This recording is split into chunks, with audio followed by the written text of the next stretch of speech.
The term alpha male has been reduced to a punchline. In the manosphere, the alpha is depicted as a loud, posturing caricature, a man barking orders, flexing in mirrors, and mistaking arrogance for authority. But the alpha, in his true sense, is something very different. His essence isn't cruelty or dominance for its own sake, it's presence. The alpha doesn't beg for loyalty, it flows to him. He doesn't chase status. The world orbits around him naturally. The modern alpha has not disappeared, he simply had to evolve. In a world that denies hierarchy, he must hide his power beneath civility, lead under the pretense of equality, command under the illusion of consensus.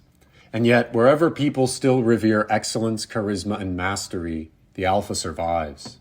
In the past, the alpha's authority was visible. His throne, his crown, his army. Today, he walks among us in suits, microphones, and stadium lights. Modernity fears open displays of hierarchy. We live in an age that worships equality but craves leadership. The alpha's tragedy is that he is both needed and condemned, envied for his confidence, hated for his success. To endure in this world, the alpha has learned subtlety.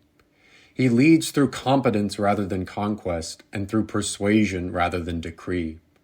But make no mistake, the modern alpha still reigns wherever men strive for excellence, beauty, and victory.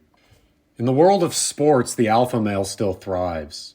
It's one of the last arenas where masculine virtues, physical excellence, discipline, and brotherhood are celebrated without apology.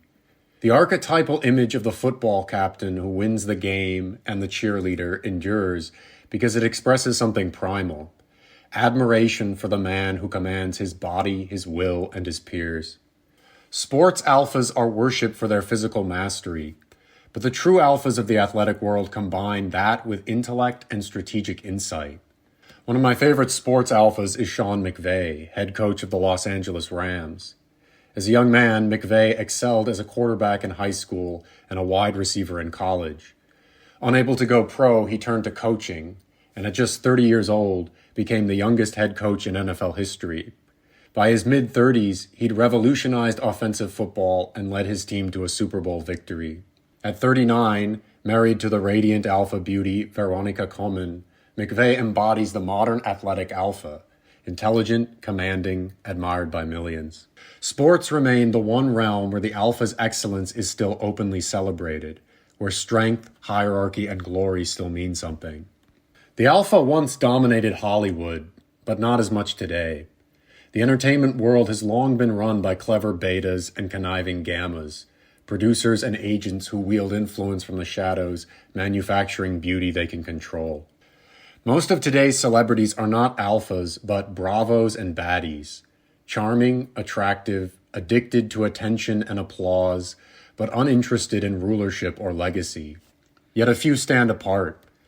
Sylvester Stallone is a true Hollywood alpha, a man who built an empire through willpower. He created Rocky and Rambo, becoming a symbol of masculine endurance, and raised a family of alpha daughters who continue his dynasty. In the age of influencers, most male creators are again bravos or gammas, chasing clicks and controversy. But Joe Rogan represents the alpha archetype in new form. His podcast is a kind of intellectual court. Thinkers, fighters, and creators gather around him because they recognize his command of the room. He balances strength with curiosity, an alpha who rules not by volume, but by gravity. And like the alphas of old, Rogan is a family man, building legacy as carefully as his platform. In business, the alpha male once ruled unchallenged. Men like J.P. Morgan, John D. Rockefeller, and Henry Ford dominated industries with iron hands and unshakable will. But the modern corporate world has grown soft. It's governed by bureaucracy, human resources, and public relations, institutions that punish strength and reward compliance. Today's CEOs are often high-level betas, intelligent, disciplined, but devoid of true charisma. The alpha survives in certain legacy industries, oil, steel, and fashion, where personality still defines power. An example of a true modern alpha tycoon was Giorgio Armani. Until his death in September 2025, he built a fashion empire that turned elegance into dominance. In a world where legacy is often diluted, Armani ruled his brand like a sovereign. He defined the power suit and the language of style for decades, appropriating visual authority through minimalism and empire building. His passing marks the end of an era, but his alpha legacy persists in every tailored jacket and luxury tower that still bears his name. Armani is the archetype of the alpha entrepreneur, proud, disciplined, visionary, and sovereign. The alpha in politics has grown rare, but not extinct. Most democratic leaders today are betas or gammas, bureaucratic, managerial, cautious, and resentful. They fear risk and live by polls. But power, like nature, abhors a vacuum. From time to time, true alphas break through the polite facade of democracy. Donald Trump, Vladimir Putin, and Shinzo Abe all display the unmistakable traits of the political alpha: charisma, willpower, dominance, and a flair for spectacle. And alpha energy is not exclusive to the political right. Gavin Newsom, governor of California, shows how the alpha archetype operates within leftist politics, commanding presence, beauty, and theatrical self-assurance. Whatever one's politics, these figures fascinate because they remind people what leadership feels like. So what if you're not a king, an athlete, or a CEO? What if you simply want to embody the alpha spirit? If you're a natural alpha, leadership and attention tend to come unbidden. People defer to your presence instinctively. But for most men today, the alpha's world is out of reach. The rigid systems of modern life reward compliance and not command. Without inherited power or athletic greatness, breaking into the upper echelons of the hierarchy is almost impossible. That doesn't mean ambition is futile.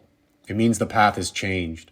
For men of intelligence, daring, and charisma today, the alpha's throne may no longer be attainable, but the sigma's path remains open. The sigma rejects systems that won't have him and builds his own. He doesn't command armies, he creates movements. He doesn't rule nations, he rules himself.